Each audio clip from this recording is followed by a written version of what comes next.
High everyone, welcome back to my channel Chumadi. আবার চলে আসলাম new আরেকটা ব্লগ নিয়ে। অনেক গরম দিয়েছে, অনেক বলার মতো নয়। তো সকাল থেকে ব্লগটা শুরু করলাম না, দুপুর থেকেই করলাম। তো দেখতেই পারছো আমার ভাই পেপসি নিয়ে এসেছে আর বরফ নিয়ে এসেছে, মানে আইসের টুকরো। তো পেপসিটা ওই দেবে সবাইকে, আর বলছে যে বরফ দিয়ে খাবে। আমি বলছি ঠিক আছে তুই দিয়ে সবাইকে, এত গরম লাগছে কিছু ইচ্ছেও করে না। তো এই দিচ্ছে বলে আমি একটু ভিডিও করে নিলাম। তো পেপসি বের করছে, তো বরফ দিয়ে দিব আমি। তো বলছে যে বড় গ্লাসটা তুই খাস। আমি বলছি যে না, আমি খেতে পারবো না বেশি, কারণ আমি এগুলো বেশি খেতে পারি না, কোল্ড ড্রিঙ্কস বা কিছু। ম্যাঙ্গো বা লেচু জুস এগুলো খাওয়া যায়, কিন্তু আমি কিন্তু এই যেরকম Coca Cola, Pepsi, Thums up এগুলো থাকে তো ওগুলো খেতে পারি না। ওগুলো খাওয়ার পরে মানুষে বলে ওগুলো খেলে নাকি গ্যাস কম হয়, মানে বড় করে একটা ডেউ দিয়ে দেয়, তো গ্যাসটা মানে নিচে নেমে আসে, গ্যাস বেরিয়ে যায়।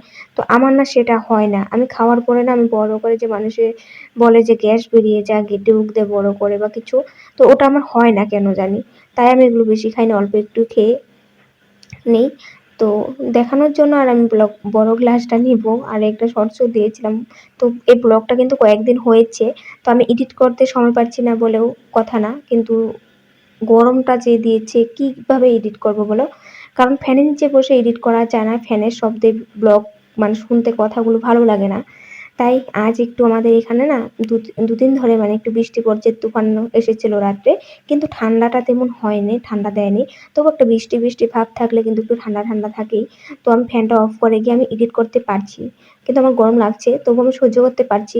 আর আমার গরমে মানে শরীরে এরকম হয়েছে এখন, হাত পা গুলোতে এরকম জ্বালা পোড়া করে, মানে আমি তোমাদেরকে বুঝাতে পারবো না। আমার হাত পা দিয়ে যেরকম আগুন ছুটছে, এরকম জ্বালাপোড়া, এরকম গরম, মানে একটু পর পর গিয়ে আমি জল দিয়ে রাখি হাত পা গুলোতে, এরকম জ্বালাপোড়া আমার।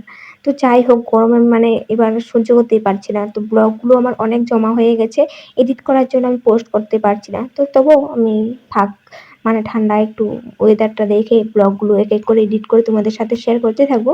তো দেখতেই পারছো আমার একটা পার্সেল এসেছিল, তো আমি গিয়ে রিসিভ করেছি। তো ভাইকে বললাম আনবক্সিং কর, আমি ভিডিওটা করে নিই।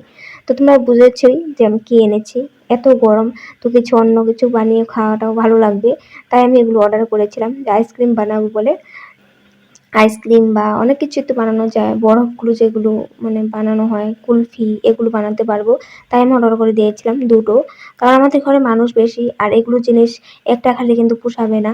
তাই আমি বেশি করে অর্ডার করে দিয়েছি। তো বেশি করে বানিয়ে ফ্রিজে রেখে দেবো, খেতে পারবো গরমে, ভালো লাগবে। তাই অর্ডার করেছি। তো এগুলো তো এসেছে ভালোই। তো এগুলোতে কেমন হয় তোমাদের সাথে ওটাও শেয়ার করব। তো আজই বানাবো, আজ দেখে, কারণ আমাদের ঘরে দুধ আছেই, তো বাদাম এসব সব কিছুই আছে। তাই ভাবলাম আজই বানাই, তো ফ্রিজে রেখে দেবো, কারণ গরমের দিনে তো এসব খেতে ভালোই লাগে। তো এসেছে যদি, তারপর আমি গিয়ে কি করেছি, তো খাওয়া দাওয়া দুপুরে কিন্তু এগুলো হয়ে গেছিলো।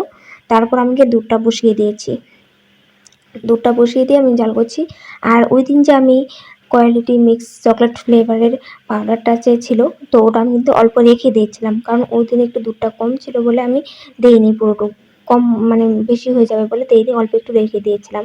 তো ওটা মিশিয়ে আবার আমি বাদাম দিয়ে আমি কুলফি বানাবো। তো আজ আমি তোমাদের সাথে কুলফি বানানো শেয়ার করব। ওই দিন আমি তোমাদের সাথে আইসক্রিম বানানো শেয়ার করেছিলাম, চকলেট ফ্লেভার আইসক্রিম, কিন্তু আমার ব্লগটা কেউ দেখোনি, তাই আমার খুব খারাপ লাগে, কারণ আমি এত সুন্দর করে ব্লগগুলো এডিট করি, তোমরা দেখোই না। তো তোমাদের যারা যারা আমার এই ব্লগটা দেখছো প্লিজ ওই ব্লগটাও দেখে নিও। ওই ব্লগটা বলে কথা না, আমার অনেক অনেক ব্লগ আছে, তোমাদের ভালো লাগবে দেখে, দেখে নিও এক এক করে। তো ব্লগগুলো ভিউজ হলে তো তোমরা জানো আমি একটু আগে যেতে পারবো। তো দেখতেই পারছো। তো এগুলো জিনিস কিন্তু ফ্লিপকার্ট গ্রোসারি থেকে আনা হয়েছে, অনেক কিছু জিনিস একসাথে আনা হয়েছে, আমার ভাই এনে আমি আনি মাঝে মধ্যে। তো এগুলো একসাথে আনলে ভালো হয়, ওরা ঘরে দিয়ে যায়, আনতে সুবিধা হয়। তো এক এক করে আমরা নিজেদের যেগুলো জিনিস সবসময় প্রয়োজন হয়, তো সব ভাই বাবাদের তো বলে বলে আনা যায় না।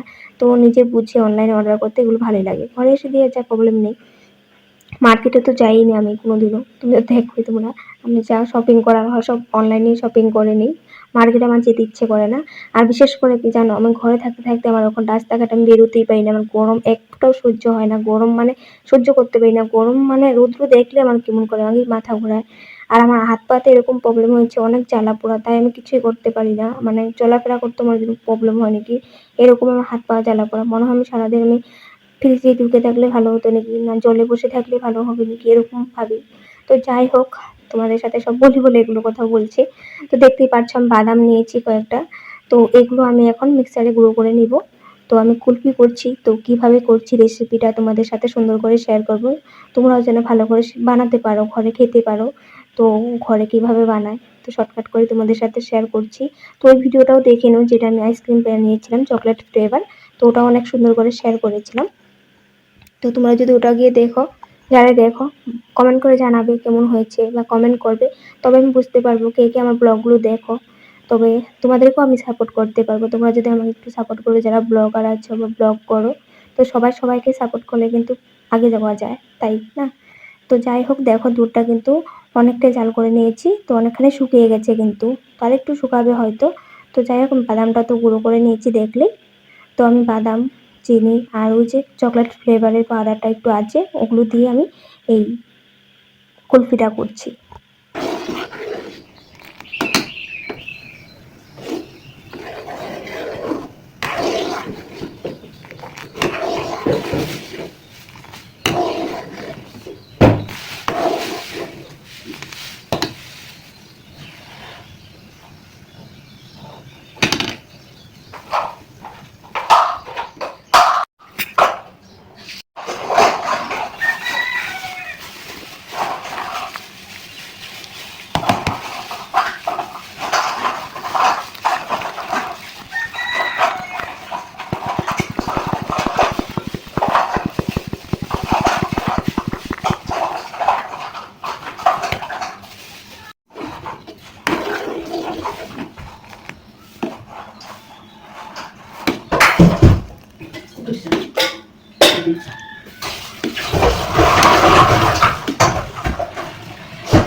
আর একটা কথা, তোমরা তো জানোই আমি এক হাতে মোবাইল নিয়ে আর এক হাতে কাজগুলো করি, ওভাবেই তোমাদের সাথে শেয়ার করি। তো দেখতেই পাচ্ছ এক হাতে মোবাইলটা রেখে আছে বলে আমি ওরকম করে দিচ্ছি। তো দুধ মিশিয়ে আমি দিয়ে দিয়েছি, তোমরা দেখলে। তো চিনি দিচ্ছি এখন। তো আমাদের ঘরে মিষ্টিটা একটু কম খাওয়া হয়, তাই চিনিটা কম দিয়েছি। তোমরা চাইলে একটু বেশিও দিতে পারো, কোনো প্রবলেম নেই। তো এখানে আমি বাদাম দিয়েছি আর কোয়ালিটি মিক্স চকলেট ফ্লেভার পাউডারটা দিয়েছি, যেটা দেখলেই। তো ওগুলো এখন ভালো করে মিক্স করে অনেক টাইম এটা আমি উতলাবো, একটু শুকাবো। যেমন একটা ঘনত্ব ভারী হয়ে যখন আসবে, তখন কিন্তু আমি গ্যাসটা অফ করে দিব। তো এখন আমি একটু ভালো করে নাড়াচাড়া করব। আর তোমরা হ্যাঁ, ভালো করে নাড়াচাড়া করতে থাকবে, কারণ এখানে বাদাম আছে আর হলো ওই পাউডারটা আছে, তো নিচে লেগে যেতে পারে। তো যাই হোক, এই যে দেখছো আইসক্রিমের যেগুলো এগুলো আছিল প্লাস্টিকের, তো এগুলো আমি নিয়েছি। তো এগুলো মা সুন্দর করে ক্লিন করে দিয়েছে। তো মাকে নিয়ে আমি একটা কথা বলি আজ। তো তোমাদের শুনতে অনেক ভালো লাগবে, তাই প্লিজ স্কিপ করো না, শোনো কথাটা আমি কি বলছি। মা এখনো অঙ্ক বুঝে না, একটা রুটি চাইলে দুটো নিয়ে আসে, কোথাও যাওয়ার সময় 20 টাকা চাইলে 50 টাকা পকেটে ঢুকিয়ে দেয়। মা ইংরাজি বুঝে না, আই হেট ইউ বললে না বুঝে উল্টো সন্তানকে ভালোবেসে বুকে টেনে নেয়। মা মিথ্যেবাদী, না খেয়ে বলে খেয়েছি। তো আমি না এখন ব্লগের মাধ্যমে তোমাদের সাথে ছোট ছোট গল্প, ছোট ছোট কবিতা শেয়ার করব, তাই তোমরা আমার ব্লগগুলো স্কিপ করবে না। আমি যখনই কিছু রান্না করি বা কিছু বানাই, তখনই কিন্তু মা আমাকে অনেক কিছুই হেল্প করে দেয় পিছন থেকে। তো ক্যামেরার পিছনেও কিন্তু অনেক মানুষ থাকে যেগুলো আমাদেরকে অনেক হেল্প করে। অনেকে আছে অনেক বাজে বলে, তো অনেকে আছে অনেক হেল্প করে। তো সবাইকে তো দেখানো হয় না, তো কথাগুলোই বলতে পারি। তাই মা আমাকে অনেক হেল্প করে। হ্যাঁ, আমার ইউটিউব নিয়ে সবাই অনেক কিছু বলে, মাঝে মধ্যে মাও বলে, না বলে তেমন না। কিন্তু আমি কারোর কথাই খারাপ মনে করি না, খারাপ পাই না, কারণ আমার একটা সহ্য ধৈর্য অনেক গুণ আছে। কেউ যদি কিছু বলে আমি চুপ করে থাকি, অল্প টাইম পরে ওটা ভোলার চেষ্টা করি, ভুলে যাই। কারণ ওটা যদি মাইন্ডে নিয়ে থাকো বা মনে করে বসে থাকো, তবে কিন্তু আগে যেতে পারবে না। তাই কি করতে হবে, ওই জিনিসটা তোমার মাইন্ডে থেকে বের করে দিতে হবে। তাই দেখো, এক সময় যদি আমাকে বকাবকি করে, আরেক সময় আমার জন্য কিছু হেল্প করে দিচ্ছে। তো অনেক কিছুই আমাকে হেল্প করে দেয়। তাই ওই কথাটা আমি মনে করে রাখলে তো হবে না। তাই তো দেখতেই পারছো, আমি কিন্তু কুলফিটা ঠান্ডা করে নিয়েছিলাম। তো ঠান্ডা হয়ে যাওয়ার পর আমি আইসক্রিম মিক্সারটা দিয়ে মিক্স করে নিচ্ছি, মানে একটু ওটার মানে একটা ঘনত্ব আসার জন্য। তারপরে কিন্তু আমি ওই যে আইসক্রিম জারগুলো যে আছে, ছোট ছোট বক্সগুলো, ওটাতে আমি দিব।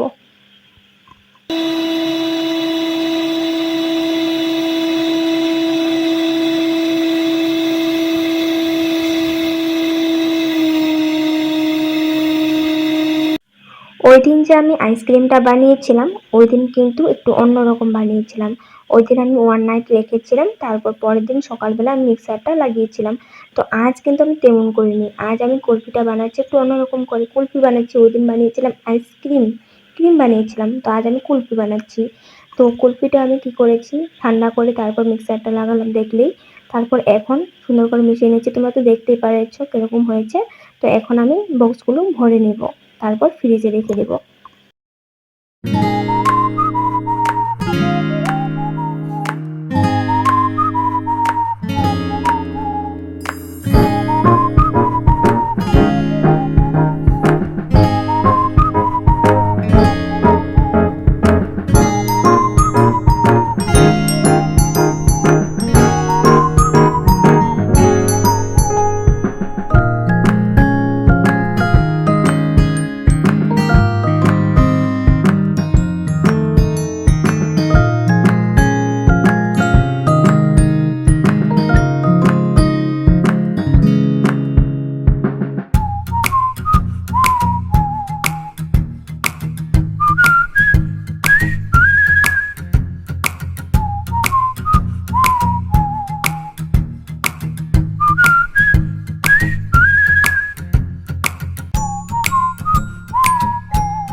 তারপর আমি ফ্রিজে রেখে দিয়েছিলাম।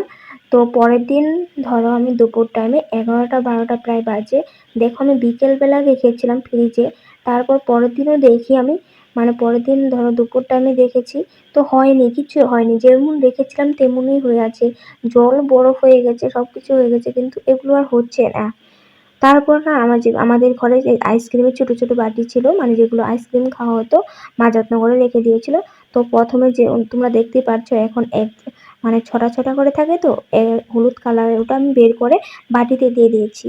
তো বাটিতে দেওয়ার পর আমি এসেছি আবার বিকেল টাইমে, দেখছি এখন হয়েছে কিনা, কারণ অনেক গরম দিয়েছে, সবারই খেতে ইচ্ছে করে ঠান্ডা। তো আমি দেখছি, তো এটা এনে তারপর দেখি এটা সুন্দর হয়ে গেছে, মানে সুন্দর কুলফি হয়েছে। আর যে ওই যে সাইডে আরেকটা যে দেখছো, আমি দেখেছি যে আইসক্রিমের বক্সগুলোতে, ওটা আবার বের করেছি। তো ওটা দেখো, মানে একটা বক্স আমি খালি করে নিয়ে ও বাটিগুলিতে ভরে দিয়েছি, আর এটাতে রেখে দিয়েছিলাম। দেখছি যে সারাদিন, মানে 2 দিন পর হলো কিরকম হয়, আমি দেখবো হয় কি না। তারপর বের করেছি, বাটিগুলি সুন্দর কুলফি হয়েছে, তোমাদেরকে আমি দেখাবো। কিন্তু এই যে এটি বাইর করছি কিরকম হয়েছে, ওটাও আমি তোমাদেরকে দেখাবো।